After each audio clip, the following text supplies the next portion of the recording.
होते। दोस्तों, आज के वीडियो में हम ऐसी कंपनी के शेयर के बारे में डिस्कस करने वाले हैं जो कंपनी माइक्रो मोबिलिटी में काम करती है और आगे चल के उनका फ्यूचर बहुत अच्छा बन सकता है। माइक्रो मोबिलिटी में काम करती है जो भी कंपनी ई पावर ट्रेन बनाती है, जो भी company electric vehicle related product बनाती है, उनको आगे चल के बहुत ज़्यादा बेनिफिट होने वाला है। और इसी में से एक कंपनी के बारे में आज हम डिस्कस करने वाले हैं जिसका नाम है KPIT टेक्नोलॉजीज। तो यहाँ पे KPIT टेक्नोलॉजीज के बारे में वीडियो बनाने के बारे में इसलिए मैं सोच रहा था क्योंकि आप अगर यहाँ पे स्क्रीन के ऊपर देख रहे होंगे कि एक चार्ट है, जिस चार्ट में आपको दिख रहा होगा कि जो शेयर का पैटर्न है, शेयर प्राइस का पैटर्न है, वो बहुत ही ज़्यादा वॉल्यूम ट्रेड भी हुए हैं। और साथ ही साथ आप पिछले 2 महीने में देखा जाए तो जो शेयर की प्राइस है बहुत ही ज़्यादा हाई गई है।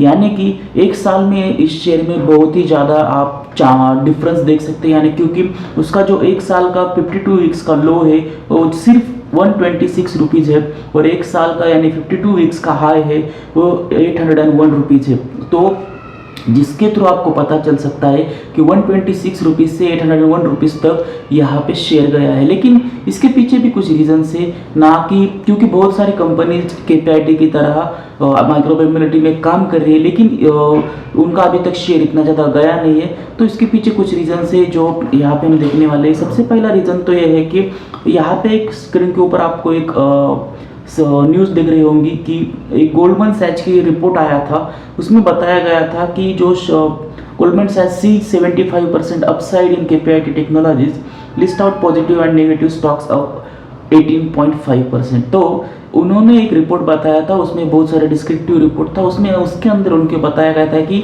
गोल्डमैन सैच इस शेयर को 1040 रुपीज़ तक के टारगेट प्राइस के हिसाब से देख रहे हैं। और जिसके चलते एक महीने में बहुत ही ज़्यादा रैली हो गई और बहुत ज़्यादा परसेंटेज से शेयर बढ़ गया।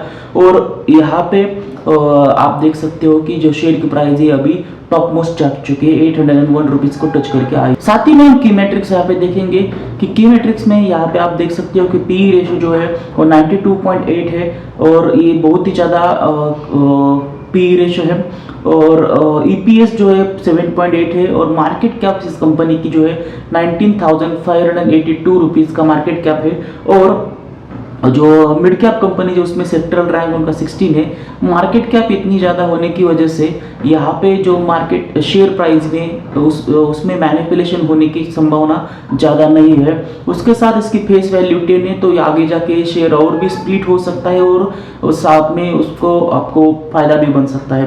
तो जैसे कि हमने देखा कि यहाँ पे 1 वीक का जो रिटर्न से या फिर प्रॉफिट है वो 21.84% है। 1 मंथ का प्रॉफिट 44.71% है। 3 मंथ्स का प्रॉफिट 112.97% है। 1 ईयर का प्रॉफिट अगर देखा जाए, जैसे कि मैंने बताया कि 126 से रैली जो बढ़ चुकी है वो 801 तक, तो लगभग 433% का यहाँ पे आपको प्रॉफिट देखने को मिलेगा। तो लेकिन ये तो बात हुई शेयर की प्राइस की, लेकिन हम यहाँ पे देखेंगे कि ये जो कंपनी है इसका जो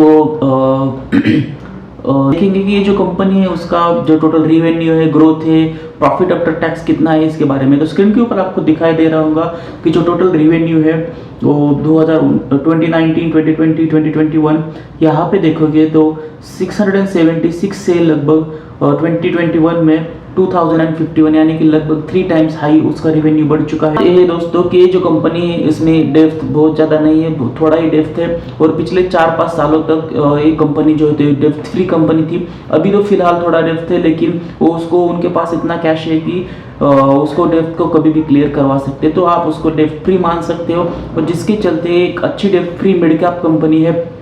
और उसके साथ साथ आप उनकी शेयर होल्डिंग की पैटर्न देखोगे तो जो प्रोमोटर्स है उनके पास 40.11% के शेयर है।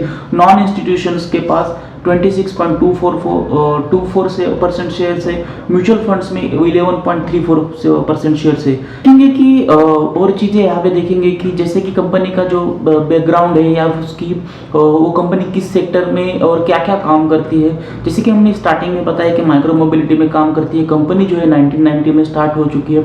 और उसके अलावा जो उनके सॉल्यूशंस प्रोवाइड करती है वो बहुत सारे जो कस्टमर्स है, जैसे कि आप स्क्रीन के ऊपर देख रहे होंगे कि उनके कस्टमर कस्टमर्स फिएट क्राइसलर है, BMW है, टाटा है, पैनासोनिक, कीटॉन और बहुत सारे जॉन डियर और बहुत सारी कंपनीज है जिसको ये micro mobility solution E drive solutions provide करती है। और इसके अलावा autonomous driving and ADAS, electric and conventional power train, connected vehicles, vehicle diagnostics, AUTOSAR, vehicle engineering and design.